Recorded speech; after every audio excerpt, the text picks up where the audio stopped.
So we're now going to jump back into Stephen Bradshaw's testimony to the Post Office Horizon IT inquiry, and in this he tells us that he wasn't aware of the Horizon Helpline even being in existence until 2013. So in the case of a sub-postmaster, where he asserted that the temporary SPMs installed after his suspension never encountered any problems, his statement shows that he only went to the National Business Support Centre and presumed that they would either provide it or tell him to contact Fujitsu for more information from this helpline that he wasn't sure was in existence.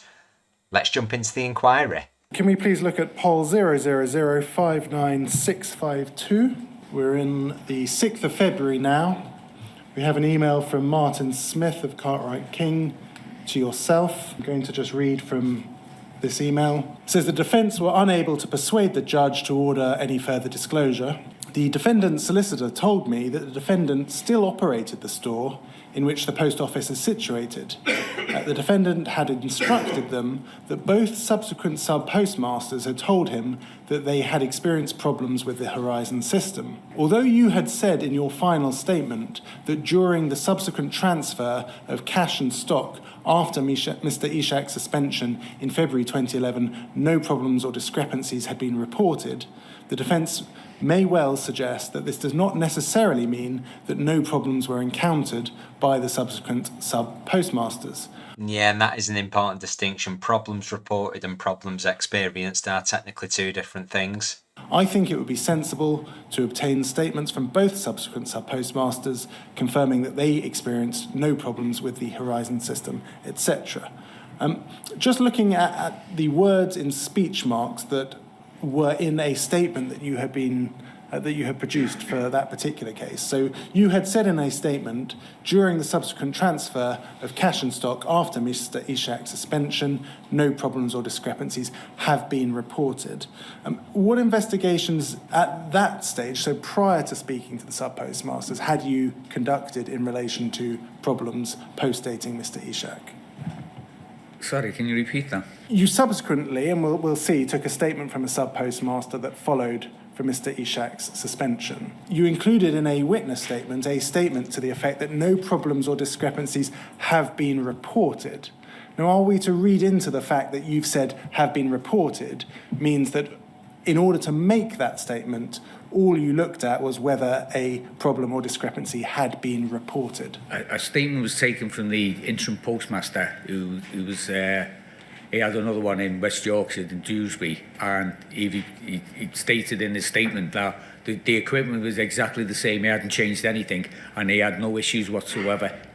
We will come to look at that, but this particular email is telling you that we would like to approach the sub-postmasters to take a statement from them. So this predates that statement. Well, that's when he's asking me to go down and take the statements. Absolutely, but by that stage, you had already said in a witness statement that no problems or discrepancies have been reported subsequent to Mr. Ishak. And my question to you is, how did you form that conclusion? Well, again, I can't say 100%, but my knowledge would have been at the time that I would not have found any issues that he's reported any problems with the Horizon.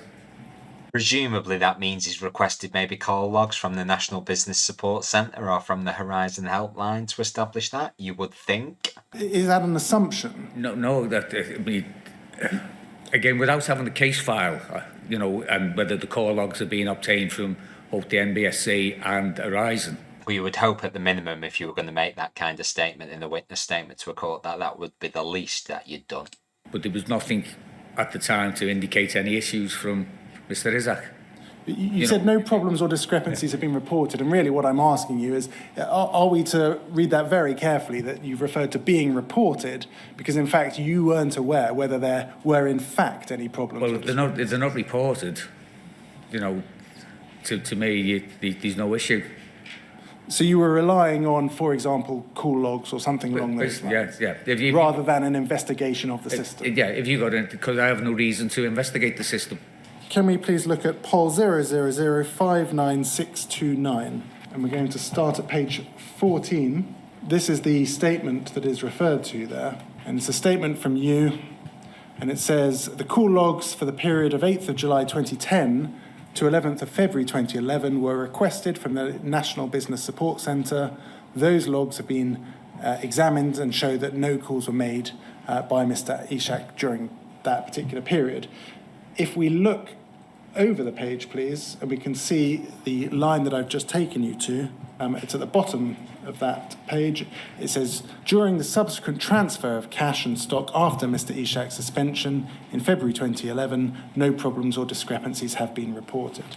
And that would seem quite damning, I'd imagine, if you're looking at this in court, say, hey, all these problems were happening with this sub-postmaster, and as soon as we got rid of them, then actually there were no problems at all.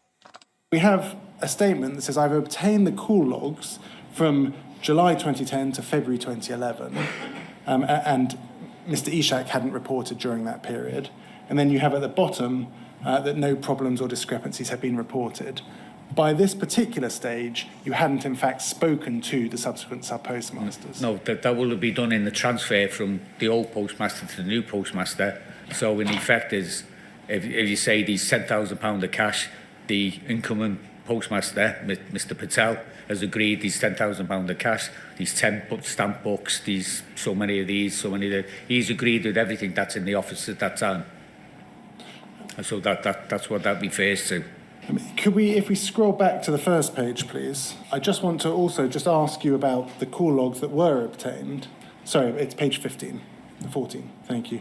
Where you say the call logs were requested from the National Business Support Centre, we've had quite a lot of evidence about the separate Horizon System Help Desk. Was that something that you obtained calls from? It may well have done, yeah. They normally, initially I thought there was only one, and then that, as you quite rightly say, there was a separate Horizon call, and normally the National Business Support Centre would get them call logs as well for you. And what we do know is if Mr. Ishak in this case has actually followed the procedure that the Post Office laid down, then Horizon problems wouldn't be reported to the National Business Support Centre, because if there were technical problems with Horizon, should be reported to the Horizon Helpline. You have to obtain the Horizon System Help Desk calls from Fujitsu. From Fujitsu, correct. You said that you thought that there was only the National Business Support Centre. At the time, yes. For how long? It's afterwards. I would either been told by the National Business Support Centre that we don't have the Horizon ones, you would have to go to Fujitsu, or sometimes they have got them on my behalf. So are you saying that it was as late as 2013 that you found out about the other help desk? It could all be, yes. And that would seem quite a key thing to be aware of, wouldn't it? That there is another helpline, and indeed that's the helpline where Horizon issues should be reported to according to the Post Office.